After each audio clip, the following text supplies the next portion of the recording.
Right at the start of part 3 of Spinoza's Ethics is a preface, and it's an extraordinary piece of writing. It's not very long, but it outlines his approach to the topic of the emotions, because part 3 of the Ethics deals with the emotions. His approach to the whole thing is that our emotions are a natural phenomena. They're exactly the same as a storm or the way a billiard ball bounces around a billiard table. Our emotions are the product of what he would term natural laws. And so to understand the emotions, we can study them in a fairly scientific and objective manner. In fact, he uses the term a geometrical approach, which is a little bit obtuse, I have to admit, but all the same. He was trying to put emotions on the basis of a science, or the study of the emotions. So this is a preface to part 3. I'm going to read through it with comments as and where they seem to be appropriate.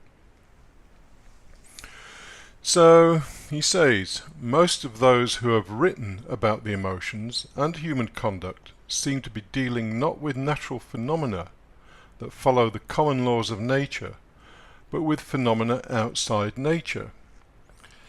Now, it is the case that most people see their emotions as something special, something that is unique to human beings, and in fact the emotions are basically just our raw reaction to our environment and to how well we are surviving.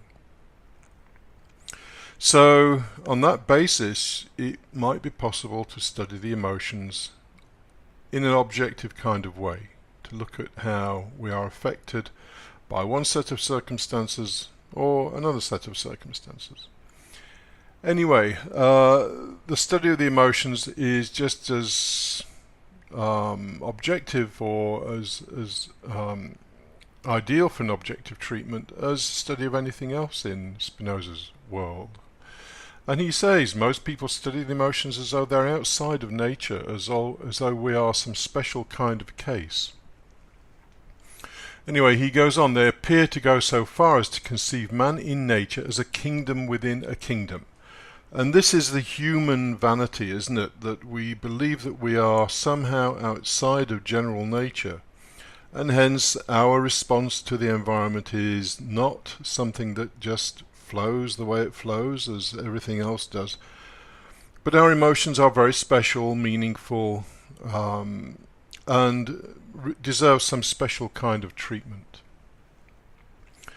They believe that humanity, mankind, man, disturbs rather than follows nature's order and has absolute power over his actions. And aren't people like that? And if you read a lot of Spinoza, then you will see that he has no truck with the idea of free will, and that we are subject to influences, causes, and that we actually only see the effects. So if you're thirsty, you will just say, well, I desire a glass of water, but the fact is your body needs fluids. Maybe you haven't drunk water for several hours or whatever. And so there's a chain of causes that lead up to you saying, I desire water, or I want a cookie, or whatever. We are just as much subject to cause and effect as anything else. So he goes on to say, again, they assign the cause of human weakness and frailty not to the power of nature in general, but to some defect in human nature, which they therefore bemoan, ridicule, despise, or, as is most frequently the case, abuse. Now here he's saying that the way we react to events is a very natural thing. There's nothing wrong with, as you will see a little bit later, there's nothing wrong with envy or hatred or anger or whatever. These are our genuine responses to the environment.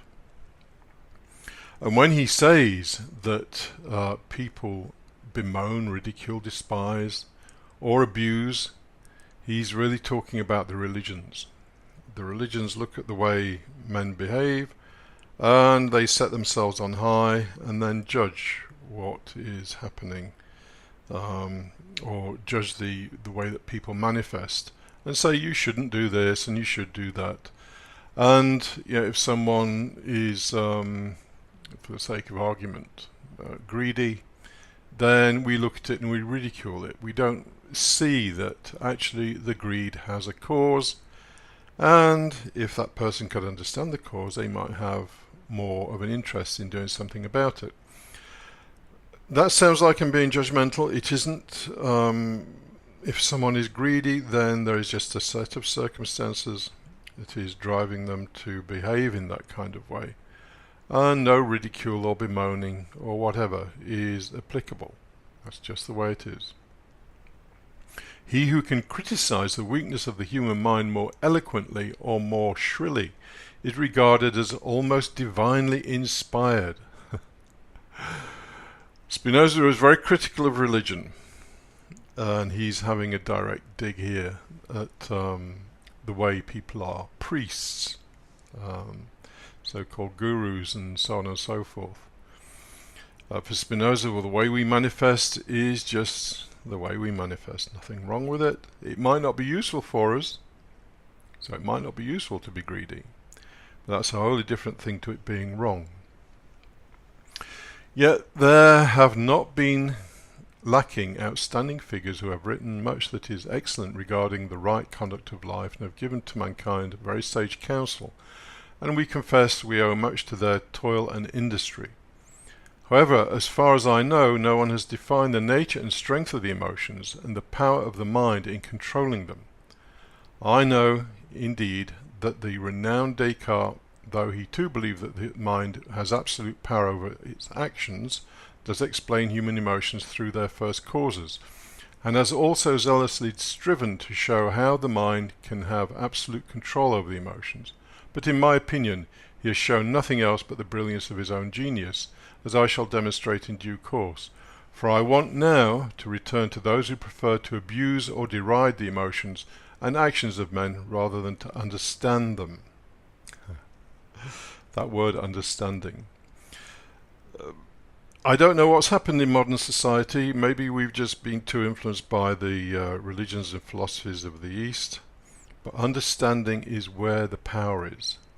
A very simple example I've quoted many times is that 10, 20,000 years ago or however long ago, people would be quivering in their mud huts or wherever they lived at that time when there was a thunderstorm, possibly believing it was the anger of the gods. As soon as we understood that thunder was created by an electrical discharge, the whole thing became rather less threatening. And unless you do something stupid, like climb to the top of a tree and wave your arms about, then you're probably not in any danger. So, understanding has that power to effectively dissolve away a whole pile of emotions. And that's what part 3 of the ethics and part 4 are all about. So, where have I got to? They will doubtless find it surprising that I should attempt to treat the faults and follies of mankind in the geometric manner. And when Spinoza is talking about faults and follies, he's not talking about judgment here. He's just saying there are ways to live that are more pleasant than other ways. And it is a folly, for example, to be frightened of thunder. It is a folly to look at anger and to say it is wrong. I wish I could talk about that for a long time, because part 3 is full of all that kind of stuff. And that I should propose to bring logical reasoning to bear on what they proclaim is opposed to reason, and is vain, absurd, and horrifying. But my argument is this: in nature nothing happens which can be attributed to its defectiveness, for nature is always the same, and its force and power of acting is everywhere one and the same. That is, the laws and rules of nature, according to which all things happen and change from one form to another, are everywhere and always the same. So our approach to the understanding of the nature of things of every kind should likewise be one and the same, namely through the universal laws and rules of nature. Therefore the emotions of hatred, anger, envy, etc., considered in themselves, follow from the same necessity and force of nature as all other particular things. So there we are. Spinoza is saying that anger, envy, hatred are not faults of the human construction.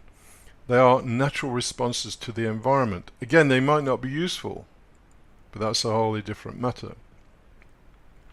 And he's just saying the forces of nature are at work on us as much as anything else, and above everything else we strive to survive. And because we strive to survive, anything that threatens that will make us possibly angry or fearful or whatever. And anything that reinforces us, we will like. It will be pleasurable. We may love something that reinforces us. In fact, for Spinoza, love is synonymous with pleasure. That's a whole other topic. So these emotions are assignable to definite causes through which they can be understood, that word again, and have definite properties equally deserving of our investigation as the properties of any other thing whose mere contemplation affords us pleasure. It's a very, very big concept. The notion that the emotions we experience, even if it is hatred, through understanding what is happening, that understanding can bring us pleasure, much like understanding how to play the piano or mathematics or whatever your thing happens to be. I shall then treat of the nature and strength of the emotions and the mind's power over them by the same method as I have used in treating of God and the mind. And I shall consider human actions and appetites just as if they were an investigation into lines, planes, or bodies. In other words, an objective analysis of what's going on within us when we experience various emotions. And he mentions God there, and I've mentioned it many times in various podcasts, that for Spinoza, God is synonymous with existence. There's a bit more to it than that, but so when Spinoza uses the word God, he's not talking about some anthropomorphic entity, he's talking about the power of existence, something wholly different. So there we have it. He's laid out very clearly that part 3 of his ethics will analyze and look at emotions from an objective standpoint and give us the understanding we need to be able to have some control over them, if we want to have some kind of control over them. And in fact, the whole idea of control is perverted. Control does not come from, what some people might consider to be discipline or will. Control comes through understanding. There is a power associated with understanding, as I mentioned in the thunderstorm example. Once you understand something, the power of it dissolves away to a large extent. Anyway, in my opinion, what Spinoza is laying out here isn't just theory. There's a whole practice involved in all of this. And if you are interested in practice, then go to the Philosophy Workshop website, because there's stuff there that might interest you. And also, the text for this preface is also on the website. I'll put a link below.